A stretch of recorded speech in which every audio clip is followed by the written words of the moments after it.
ফের করোনা আতঙ্ক। দর্শক, ভারতে আবারও করোনা ভাইরাসে আক্রান্ত রোগীর সংখ্যা বাড়ছে। সোমবার ২৬শে মে ভারতীয় সংবাদ মাধ্যম এনডিটিভির প্রতিবেদনে জানা যায়, সারা দেশে করোনা ভাইরাসে মোট আক্রান্তের সংখ্যা ১,০০৯ জন।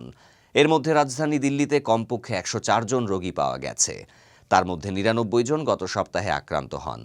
দিল্লিতে নতুন করোনা রোগী শনাক্ত হার বাড়ছে, সেই সঙ্গে ছড়াচ্ছে আতঙ্ক। ভারতের স্বাস্থ্য মন্ত্রণালয়ের কেন্দ্রীয় কোভিড ড্যাশবোর্ড অনুযায়ী গোটা ভারতে বর্তমানে সক্রিয় করোনা রোগীর সংখ্যা ১,০০৯ জন। এই তালিকায় শীর্ষে রয়েছে কেরালা, যেখানে বর্তমানে ৪৩০ জন কোভিড রোগী শনাক্ত হয়েছে। এরপরে ২০৯ জন রোগী নিয়ে মহারাষ্ট্র রয়েছে দ্বিতীয়তে এবং তৃতীয় স্থানে আছে দিল্লি। গুজরাটে ৮৩ জন, কর্ণাটকে ৪৭, উত্তরপ্রদেশে ১৫ এবং পশ্চিমবঙ্গে ১২ জন সক্রিয় করোনা রোগী রয়েছেন।